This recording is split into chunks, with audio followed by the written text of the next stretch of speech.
സുഹൃത്തുക്കളെ, ഒരു cooking video ആണിത്. കറി വെക്കാനായിട്ടുള്ള പരിപാടിയാണ്. സ്റ്റാർട്ടിങ് സ്റ്റേജാണ്, സമയമെടുക്കും. അത് ഞാനിപ്പോൾ കിച്ചണിലാണുള്ളത്. അന്നേരം മീൻകറിയാണ് ഇന്ന് ഉദ്ദേശിക്കുന്നത്. മീൻകറി വറക്കാനുള്ള മീനുടെ മിക്സ്, വറക്കാനുള്ളതും കറി വെക്കാനുള്ള മീനും മിക്സാക്കി വെച്ചിട്ടുണ്ട്.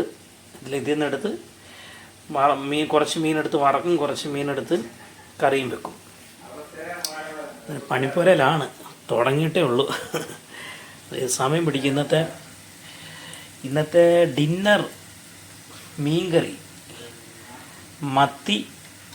മത്തി മുളകിട്ടത്, പിന്നെ വറക്കുന്നത് അയലപ്പാര വറക്കാനുള്ള പരിപാടിയാണ്. പിന്നെ ഇന്നലത്തെ ഇച്ചിരി കുറച്ച് രസം ഇരിപ്പുണ്ട്,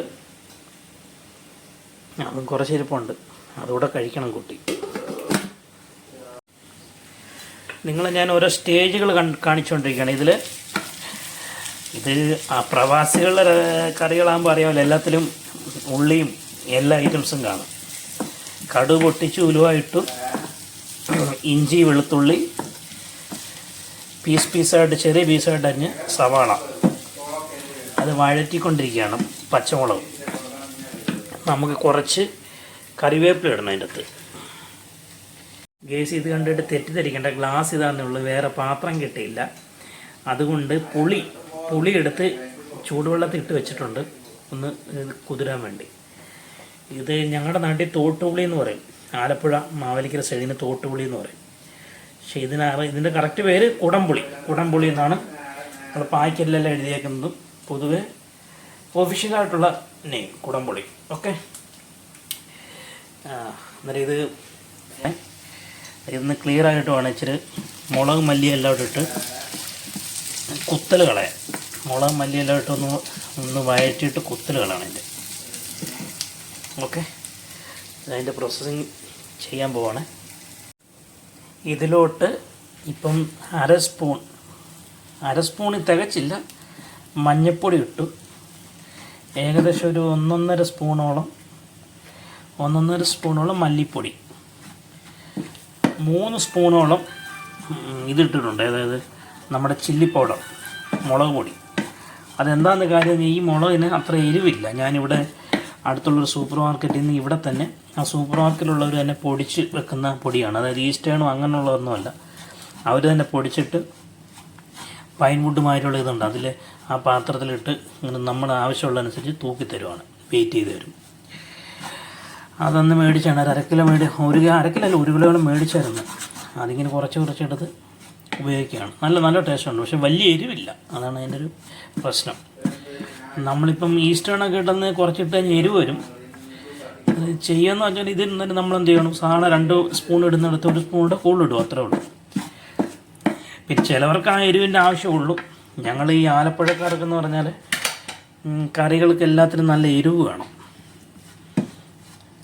അതിന് വേറൊരു സംഭവം പറയാം, അത് ഞാൻ പറയുന്നില്ല. നമുക്ക് കറിക്ക് നല്ല എരിവ് വേണം. അത് ചിലപ്പം കഴിച്ചുകൊണ്ടിരിക്കുമ്പോൾ ചിലർ പറയും കുടൽ കരിയുന്ന ഒരു പ്രാസമുണ്ട്, കുടൽ കരിയുന്നിടം വരെ എരിവ് അകത്തോട്ട് കയറണം എന്ന് പറഞ്ഞുകൊണ്ട്. അതുകൊണ്ടാണ് ഈ ആലപ്പുഴ എന്ന് പറഞ്ഞാൽ ഈ ഷാപ്പ് കറിക്കും ഷാപ്പിലെ വാളക്കറി അങ്ങനെയുള്ള കറികളൊക്കെ സ്പെഷ്യൽ. ഇത് പിന്നെ കുറേ ഐറ്റംസൊക്കെ ഇതിൻ്റെ ആഡ് ചെയ്തിട്ടുണ്ട്, ഇത്രയൊന്നും വേണ്ട കറികൾക്ക്. ഇത് നമ്മൾ വഴറ്റുന്നതിലാണ് എൻ്റെ കാര്യം ഇരിക്കുന്നത്. ഒത്തിരി കരിയും ചെയ്യരുത്, എന്നാൽ പിന്നെ പച്ചയാവരുത്. ഞാൻ പുളി കുറച്ചേ എടുത്തിട്ടുള്ള കാര്യം, തക്കാളി ഞാൻ അരിഞ്ഞുകൊണ്ടിരിക്കുകയാണ്. തക്കാളി ഉണ്ട്, നല്ല തക്കാളി ഇവിടെ കിട്ടി കേട്ടോ. തക്കാളി ഉള്ളതുകൊണ്ട് പുളി കുറച്ചേ എടുത്തിട്ടുള്ളൂ.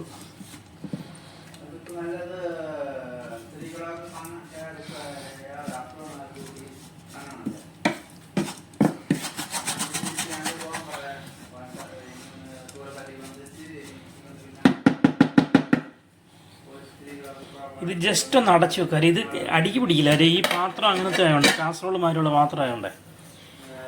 നോൾട്ടയുടെ നോൺ സ്റ്റിക്ക് ഇതാണ്, വെസലാണ്. അന്നേരം അത് അടിക്ക് പിടിക്കാൻ ചാൻസ് കുറവാണ്. എന്നും പറഞ്ഞ് ഒത്തിരി നേരം വെക്കുമല്ല, ഒത്തിരി സമയം വെക്കില്ല, ഒരു 1-2 മിനിറ്റിനുള്ളിൽ നമുക്കത് എടുക്കാം. ഓക്കെ, അന്നേരം ഞാൻ ബാക്കിയുള്ള പരിപാടികളോട്ട് കടക്കട്ടെ.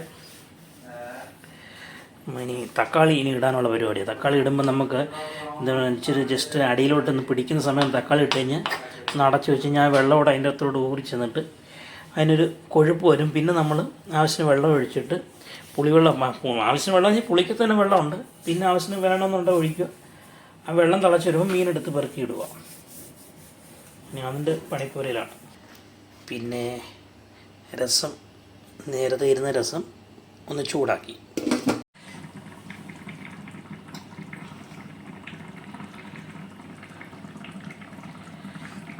നമ്മുടെ മീൻകറി ഏകദേശം സെറ്റായിട്ടുണ്ട്. ജസ്റ്റ് ഒന്ന് പറ്റുക, വാങ്ങി വെക്കുക അടപ്പിൽ നിന്ന്. നല്ല മുളക് ഇട്ട് നോക്കി, ഇതിൻ്റെ കളർ നോക്കിക്കേ, ചാറ് കണ്ട ഊറ്റി. മത്തി, ഞങ്ങളുടെ നാട്ടിൽ മത്തി എന്ന് പറയും, ചിലയിടത്ത് ഇതിനെ ചാള എന്ന് പറയും. ഞങ്ങൾ കൂടുതലും മത്തി എന്നാണ് പറയുന്നത്. മത്തിക്കറിയും അയലപ്പാര വറുത്തത്. അയലപ്പാര ഇത് കൂട്ടെല്ലാം മുളകും മസാല എല്ലാം ചേർത്ത് ഇങ്ങനെ പുരട്ടി ഒരു ഡപ്പയ്ക്കകത്ത് വെച്ചിട്ടുണ്ട്. ഇതെല്ലാം വറക്കത്തില്ല, 4-5 പീസ് എടുത്ത് വറക്കും. മസാല എല്ലാം സെറ്റാക്കി ഡപ്പ വെച്ചിട്ട് അടച്ച് ഫ്രീസറിൽ വെച്ചിട്ട് വെക്കുക. ഫ്രീസറിൽ ഇരുന്നൊരു 10-15 മിനിറ്റ് ഇരിക്കുമ്പോഴത്തേക്കൊന്ന് മസാലയെല്ലാം ഒന്ന് പിടിക്കും. ആ സമയം കൊണ്ടൊന്ന് കുളിച്ചിട്ട് വന്നിട്ട് ഇത് വറക്കും. രാത്രിയിലത്തെ ഡിന്നറിനുള്ളത്. പാത്രങ്ങളെല്ലാം ഇങ്ങനെ കിടക്കുക കഴുകാനായിട്ട്. നോക്കി ഒരു മീൻകറി വെച്ചതിൻ്റെ അവസ്ഥയാണിത്. പിന്നെ ചോറുണ്ട്, ഇരിപ്പുണ്ട് ഓൾറെഡി പാത്രത്തിൽ വെച്ചിരിക്കുന്നു. ഇങ്ങനെ അന്നേരം ഇത് ഓക്കെ ഗൈസ്, ബൈ ബൈ.